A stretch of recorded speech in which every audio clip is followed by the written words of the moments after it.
Now we will begin Part A with the first conversation. Number 1. Tina says you won't be able to make it to the meeting tomorrow evening. Yeah, sorry about that. I just found out I have to work overtime. What does the man mean?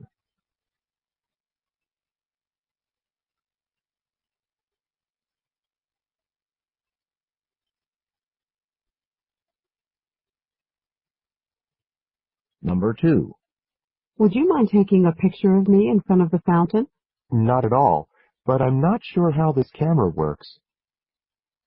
What will probably happen next?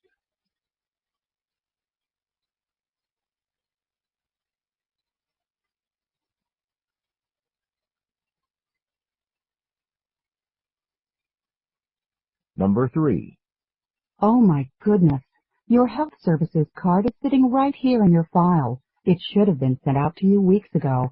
I hope you haven't had any need for it. No, not yet, but it's nice to know I have it, so I don't need to reapply. What does the man mean?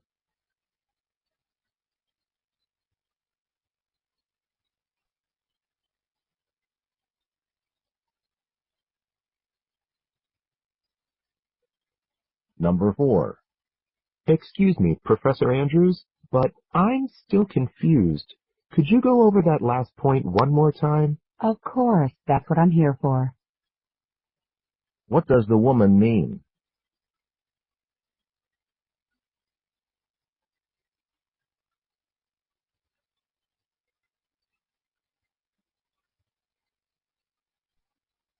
Number 5. I'm sorry I made you wait. The bus was stuck in traffic and took forever to get here. No harm done. I was able to catch up on some reading.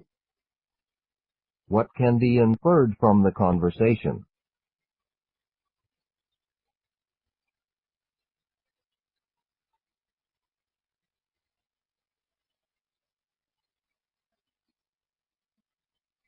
Number 6.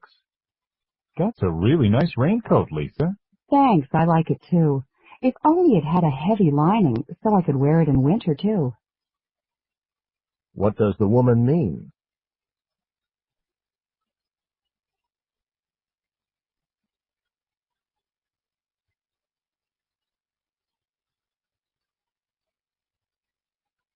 Number 7. I just heard the news that Mary won the election. That must be a big disappointment for you.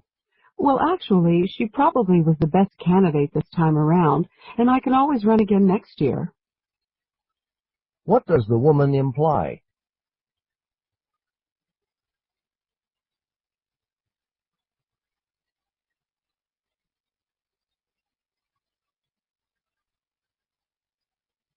Number 8. Do you have your film festival schedule with you? I'd like to find out what's playing this weekend. I passed it on to my roommate, but there should be more at the bookstore. I can pick one up for you next time I'm there. What does the man offer to do?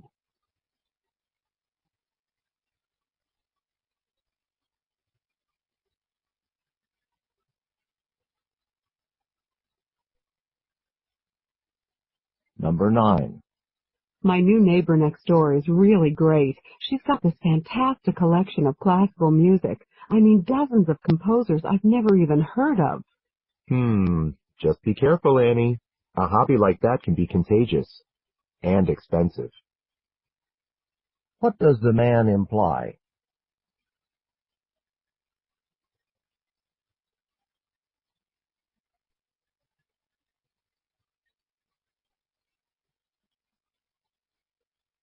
Number 10. The bus they're renting to take us to the museum, it's going to leave at 10 in front of the library. So let's meet on the library steps beforehand, okay? Oh, I thought I told you. I have a dentist appointment this morning, so I'm just going to meet up with you guys downtown at the museum, okay? What does the woman imply?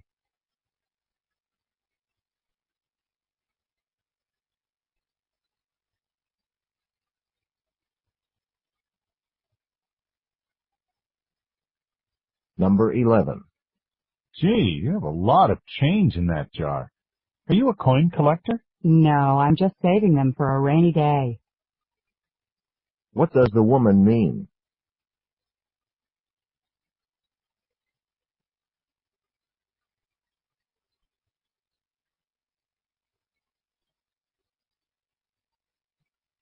Number 12. I saw you in the lecture hall yesterday on your way out of Professor Warner's philosophy class. I was kind of surprised. I didn't imagine you as someone interested in philosophy. I don't know what's so surprising. There's lots of engineering students in that class. What can be inferred about the man?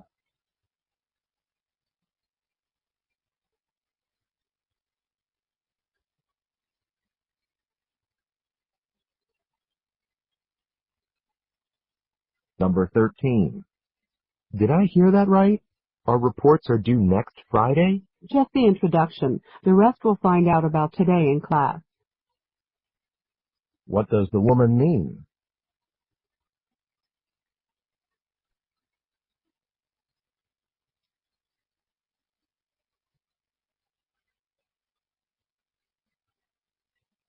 Number 14. This painting would go great in my room, but they want $30 for it, and it's probably mostly for the frame. Then why don't you see if they'll sell it separately? What does the woman suggest the man do?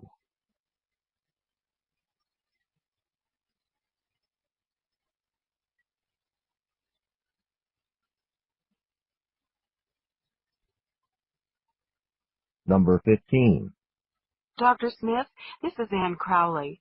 Those stretching exercises you recommended are really helping with my back pain, but the pills you prescribed, I think they're giving me a headache. That's not unusual. Let's try cutting back to just one a day, all right? What does the man suggest the woman do?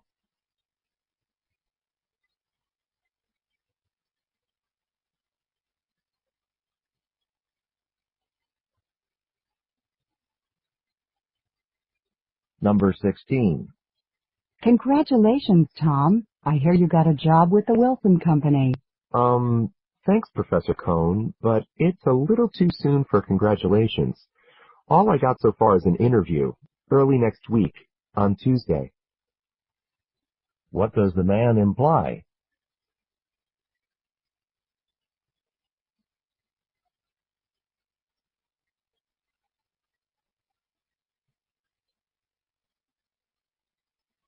Number 17. I'm never going to volunteer to help Janet with a party again. I know what you mean. We ended up doing most of the cleanup. What can be inferred about the party?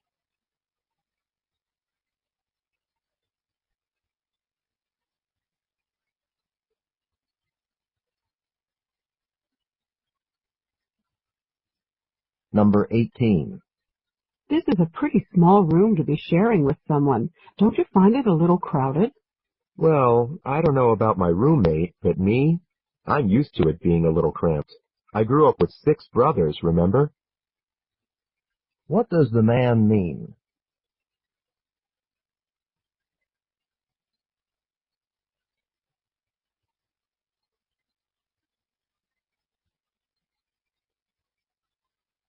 Number 19. Excuse me, do you know what time the train to Middletown leaves? You mean left. The last one was at 11 p.m. And that's it, till tomorrow morning. What can be inferred from the conversation?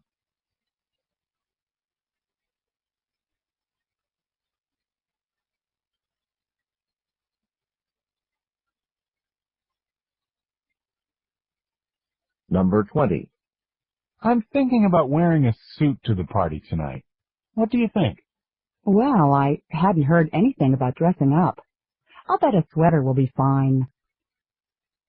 What does the woman suggest the man do?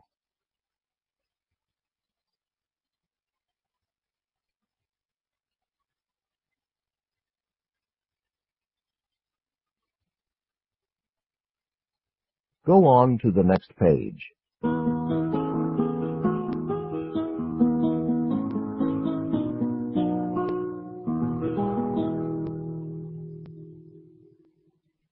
Number 21. If you see your friend Julia in the next couple of days, would you mind asking her to give me a call? I was hoping she'd be able to help out with course registrations next week. Sure, Professor Gordon, if I see her. She's made herself pretty scarce lately. What does the woman mean?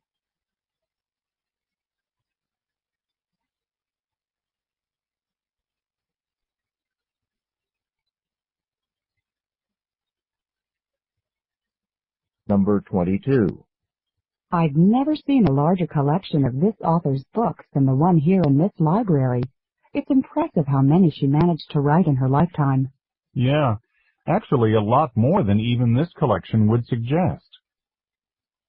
What does the man imply about the author's books?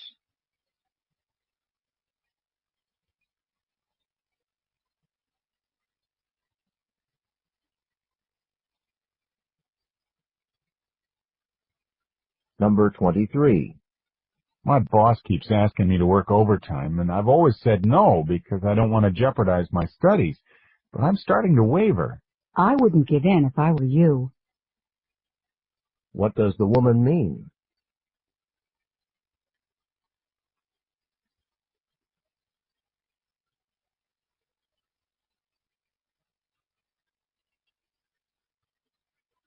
Number 24. What's keeping Kevin? He said last night that he'd meet us here by 2 o'clock, and it's already 2:30. This is so typical of him, isn't it? Just watch. He's going to show up in 5 minutes with some wild excuse. What does the woman mean?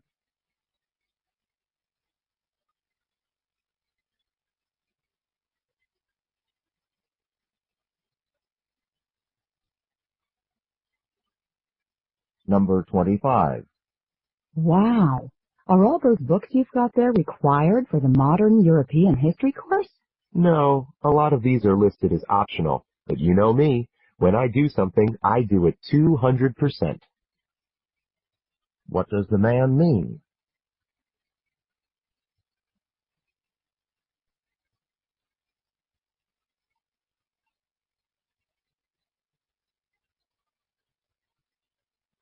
Number 26. Let's go to a movie after dinner. That's tempting. However, the tennis tournament's tomorrow, and I need to get in a short practice session tonight. What will the woman probably do this evening?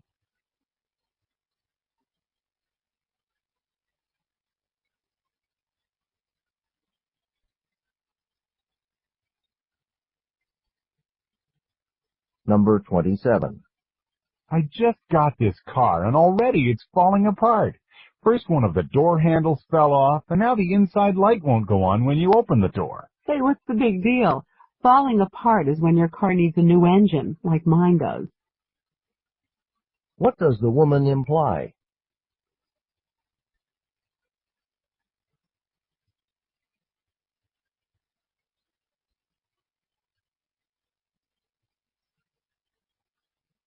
Number 28. Oh, Mrs. Wilson? Now that classes are starting again, I could probably keep working the front desk here if you'd be willing to give me a flexible schedule and let me come in and work between classes. I really would like to stay. And we'd like that too. Trouble is, that'd mean the front desk wouldn't always be covered, and, well, a hotel just can't operate that way. What does the woman mean?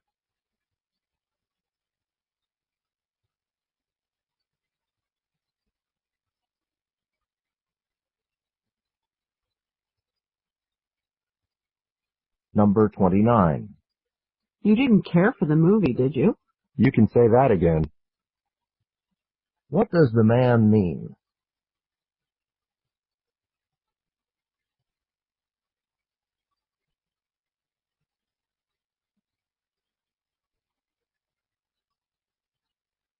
Number 30. That grade on my philosophy paper, it really took me by surprise. You know, I worked hard and everything, but I never thought I'd get such a high grade. I mean, she actually gave me an A. Well, look, Professor Lane is fair, but I wouldn't call her overly charitable, so you really have yourself to thank. What does the woman mean?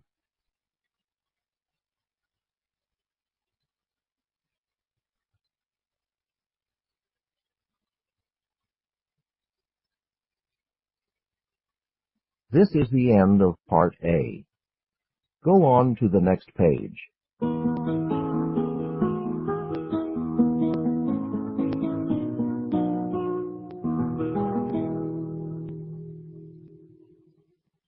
Now read along as the directions for Part B are being read.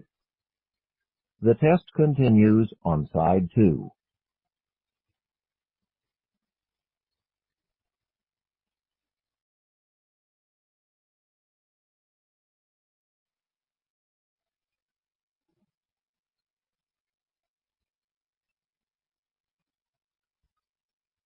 Part B. Directions. In this part of the test, you will hear longer conversations. After each conversation, you will hear several questions.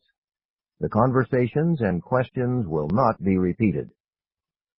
After you hear a question, read the 4 possible answers in your test book and choose the best answer. Then, on your answer sheet, find the number of the question and fill in the space that corresponds to the letter of the answer you have chosen. Remember, you are not allowed to take notes or write in your test book. Go on to the next page.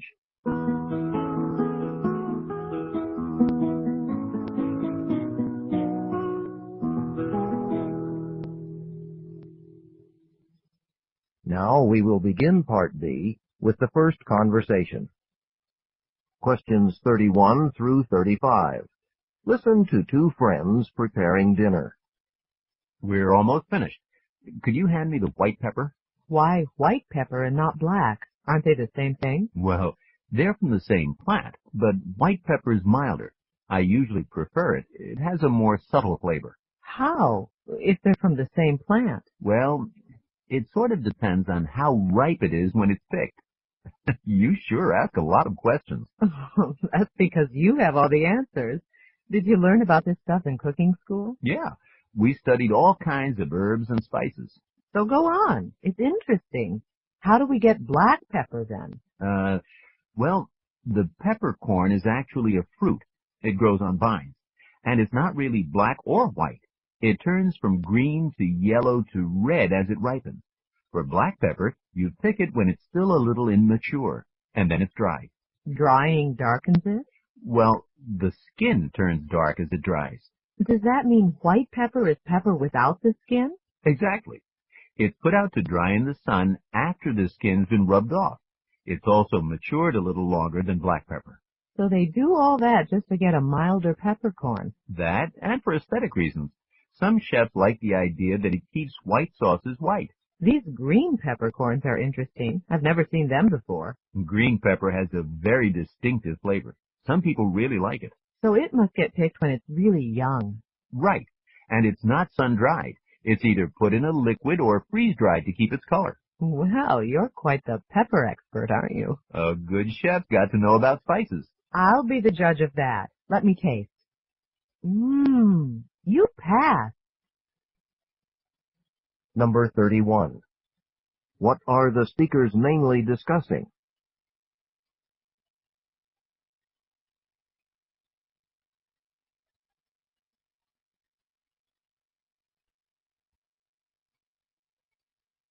Number 32. How did the man learn about pepper?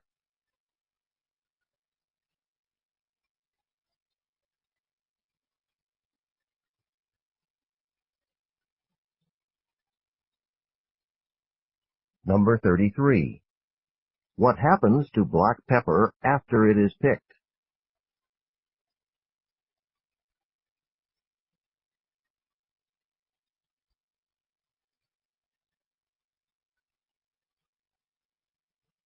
Number 34.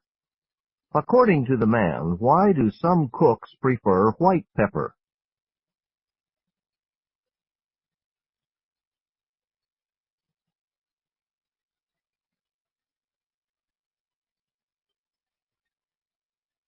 Number 35. Why does the woman tell the man that he passes?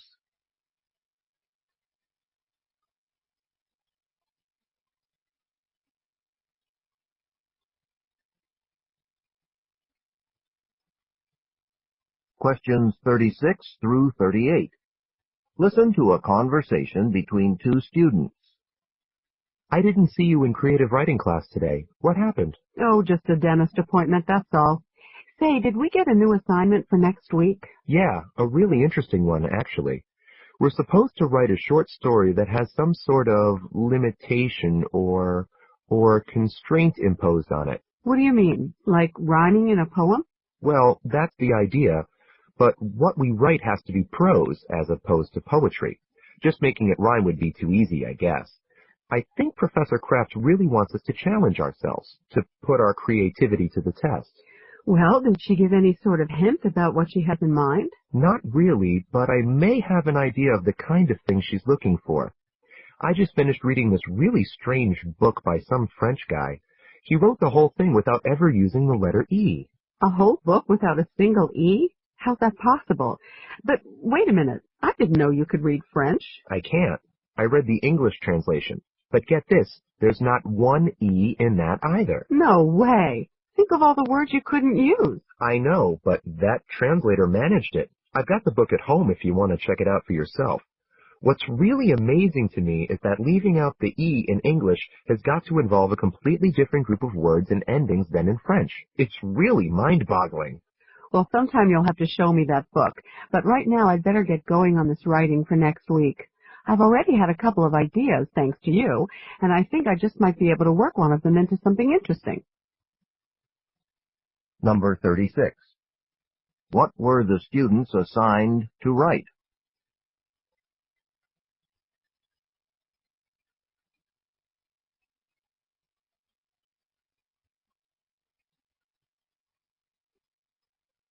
Number 37.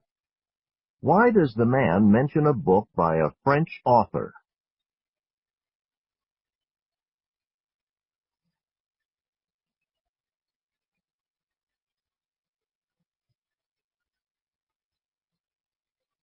Number 38. What point do the speakers make about the letter E?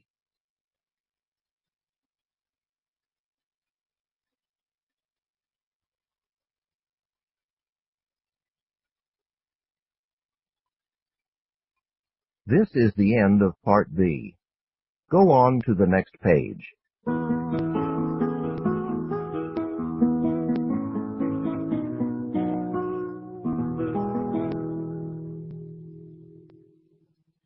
Now read along as the directions for Part C are being read. Part C. Directions. In this part of the test, you will hear several short talks. After each talk, you will hear some questions. The talks and the questions will not be repeated.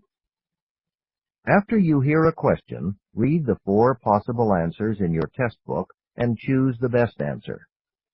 Then, on your answer sheet, find the number of the question and fill in the space that corresponds to the letter of the answer you have chosen. Here is an example.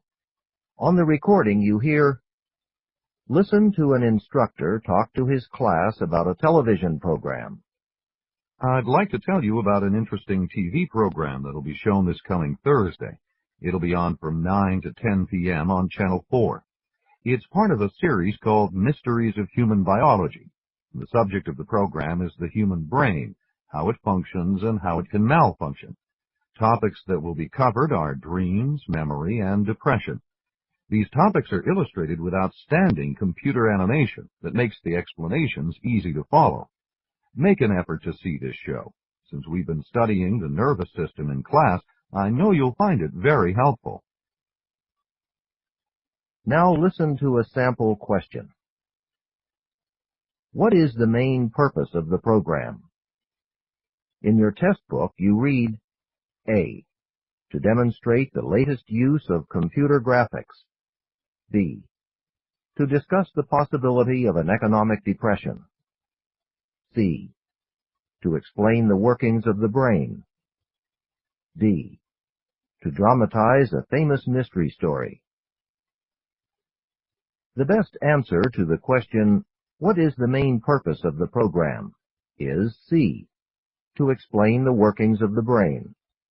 Therefore, the correct choice is C.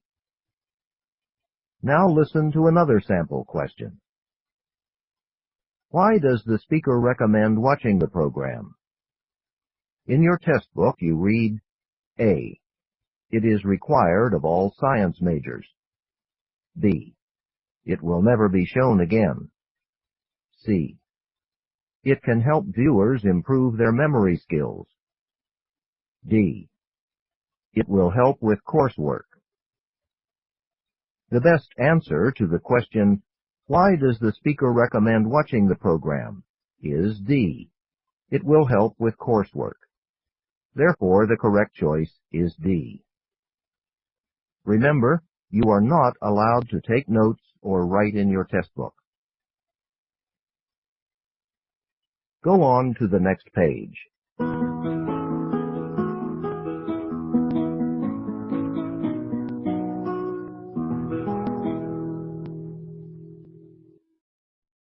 Now we will begin Part C with the first talk. Questions 39 through 42. Listen to part of a lecture in a physical geography class. We only have a few minutes left, so I'd like to go over a couple of points before we move on. Remember that although there are both horizontal and vertical movements of air, the term wind is applied only to horizontal movements, and that more air is involved in those horizontal movements than in vertical movements. And what causes these horizontal movements? Ultimately, it's solar radiation, because the unequal heating of the Earth and the atmosphere produces horizontal differences in air pressure. These differences set winds in motion. Essentially, winds are nature's way of balancing out the uneven distribution of air pressure over the Earth. Secondly, let me repeat my answer to the question we had before about wind direction. Many people get confused by what they hear in weather forecasts. We talk about wind direction in terms of where the wind's coming from, not where it's blowing to. There's a good reason for this. To weather forecasters, the origin of the wind is more important than its destination. The wind's origin helps them predict the weather. Logically, in the northern hemisphere, a north wind tends to bring colder weather, and a south wind, warmer weather. I haven't forgotten vertical movements of air, but we don't have time today to talk about them in depth. In our next class, then, I'll begin by discussing updrafts and downdrafts and how they affect the weather. I suspect most of you can guess which of the two brings warm weather and which brings cold. Number 39. According to the speaker, how is wind defined?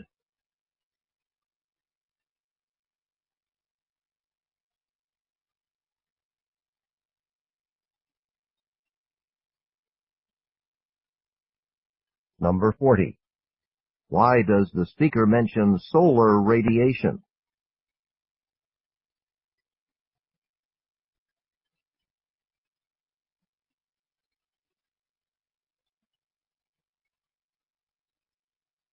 Number 41. According to the speaker, which weather forecast information can be confusing?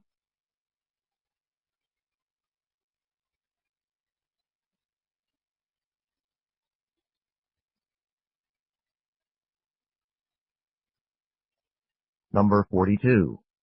What will the speaker probably discuss in the next class?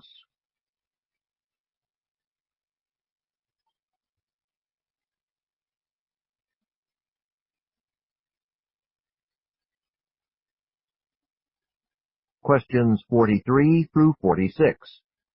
Listen to part of a talk in a psychology class. Some of the most practical lessons coming out of research in psychology are in the area of memory. People ask, why can't I remember that term from the physics chapter or the date my library book is due? Well, for a lot of people, memory may be weak because they don't use it enough. It's like a muscle. If you don't exercise it, it won't stay strong. That's why it's important to keep our minds active, to keep on learning throughout our lives. We can do this by reading, playing memory games, and seeking out new experiences. It's my guess, though, that the lack of mental stimulation is not a problem for students like you. More likely, The lives you all live are so busy and stimulating that this in itself may sometimes interfere with learning. Later on, we'll be discussing how information is recalled from memory. But first, the information needs to be recorded. In other words, learned. And for busy people like you and me, that's where the real problem often lies. If we're distracted or we're trying to think about what we're going to do next, the incoming message just might not be getting recorded effectively. And that leads to the first tip for students who want to improve their memories. Give your full attention to the information you hope to retain. Research clearly shows the advantages of this, and also of active learning, of consciously trying to visualize a new fact, perhaps to make a mental picture, even a wildly ridiculous one, so the new fact will stick in memory. Let me illustrate that for you here a little more concretely. Number 43. What is the talk mainly about?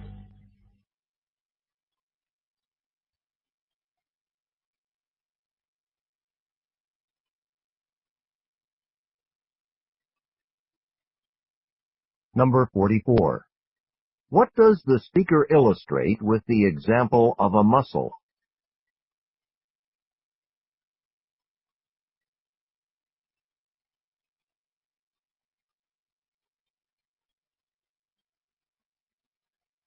Number 45. What does the speaker suggest students do to learn new information more effectively?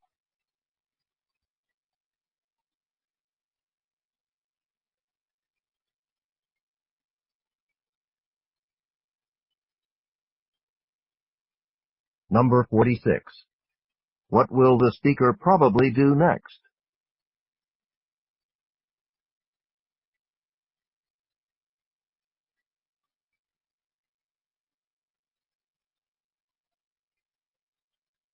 Questions 47 through 50.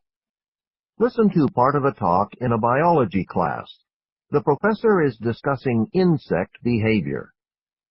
Today, we're going to continue our discussion of social insects, focusing on the Argentine ant, which, as you might guess, is a species of ant that's native to Argentina. We'll consider what happened to this type of ant after some members of the species moved to California from their original habitat. Okay, well, in Argentina, these Argentine ants behave like most ant species around the world. They fight other ants of the same species if those ants are from some other nest. But the Argentine ants living in California behave differently. Ants from different nests form a single large colony. Within this colony, there is little aggression among ants from different nests. And when they fight insects from outside their colony, the Argentine ants can quickly recruit a huge army from their network of nests. This, of course, gives them an advantage over other ant species. So then, why do Argentine ants behave differently in California than they do in Argentina? Well, using genetic testing, researchers found that all the Argentine ants in California were very similar genetically. You see, when the first Argentine ants came to California, their population must have been very small, and all the later generations of Argentine ants there must be descended from the same few ancestors. So they are all closely related. This discovery is important because, for most social insects, membership in a colony is based on how closely related they are genetically. Number 47. What aspect of Argentine ants is mainly discussed?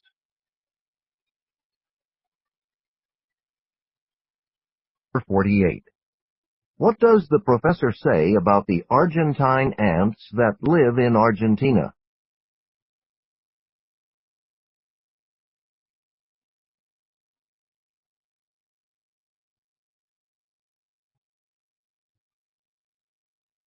Number 49.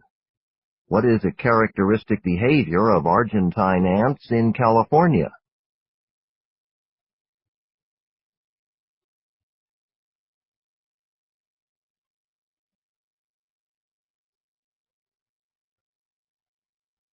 Number 50. What did genetic testing indicate about the Argentine ants in California?